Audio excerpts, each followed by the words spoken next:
বাংলাদেশের প্রেক্ষাপটে প্রথমবারের মতো আলোচনায় ছায়া মন্ত্রিপরিষদ। সরকার গঠন করতে না পারলেও বিরোধী অবস্থান থেকে ছায়া মন্ত্রিপরিষদ গঠনের উদ্যোগ নিয়েছে বাংলাদেশ জামায়াত ইসলামী এনসিপি জোট। তবে প্রশ্ন উঠছে, এই মন্ত্রিপরিষদে কি থাকতে পারবেন আলোচিত ঢাকা ৮-এর পরাজিত এনসিপি নেতা নাসিরউদ্দিন পাটোয়ারি? বিস্তারিত জানাচ্ছেন আরিফ হাসান। নির্বাচনে জয়ী না হলেও রাজনৈতিকভাবে প্রাসঙ্গিক থাকা সংসদীয় গণতন্ত্রে এটি নতুন কোনো ঘটনা নয়, বরং অনেক সময় ভোটে পরাজিত নেতারাই নীতি আলোচনা, জনমত গঠন এবং সরকারের জবাবদিহি নিশ্চিত করার ক্ষেত্রে গুরুত্বপূর্ণ ভূমিকা পালন করেন। এমন বাস্তবতায় আলোচনায় এসেছে, পরাজিত হয়েও কি ছায়ামন্ত্রী হতে পারবেন নাসিরউদ্দিন পাটোয়ারি?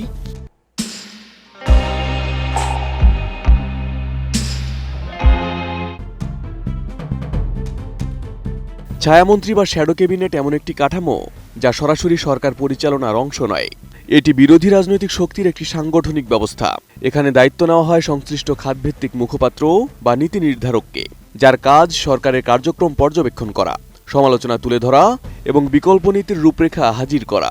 ফলে এই পদ পাওয়ার জন্য সংসদ সদস্য হওয়া বাধ্যতামূলক নয়, বরং রাজনৈতিক দক্ষতা, জনসম্পৃক্ততা এবং সংশ্লিষ্ট বিষয়ে অবস্থানই হয়ে ওঠে প্রধান বিবেচ্য। এই ধারণার উৎপত্তি ইউনাইটেড কিংডমের ওয়েস্টমিনস্টার মডেল থেকে। সেখানে ইউকে পার্লামেন্টের কার্যপ্রণালীতে বিরোধী দল একটি পূর্ণাঙ্গ ছায়া সরকার গঠন করে রাখে, যাতে ক্ষমতার বাইরে থেকেও তারা প্রতিটি মন্ত্রণালয়ের ওপর নজরদারি চালাতে পারে।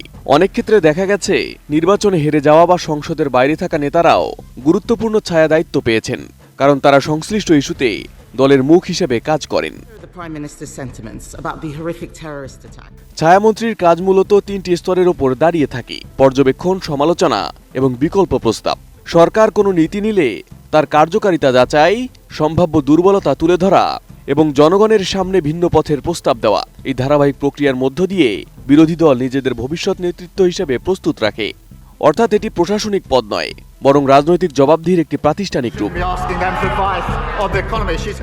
বাংলাদেশে আনুষ্ঠানিকভাবে ছায়া মন্ত্রিসভা গঠনের বিধান না থাকলেও যদি বিরোধী রাজনৈতিক দলগুলো এ ধরনের কাঠামো তৈরি করে, তাহলে সেখানে নির্বাচনে পরাজিত হলেও আলোচিত বা সক্রিয় কোনো নেতার দায়িত্ব পাওয়ায় আইনগত বাধা থাকে না। সেক্ষেত্রে পাটোয়ারির মতো প্রার্থী, যিনি নির্বাচনী প্রতিদ্বন্দ্বিতার মাধ্যমে জনপরিসরে পরিচিতি পেয়েছেন, তিনি সংসদের বাইরে থেকেও নীতিগত রাজনীতির অংশ হয়ে উঠতে পারেন।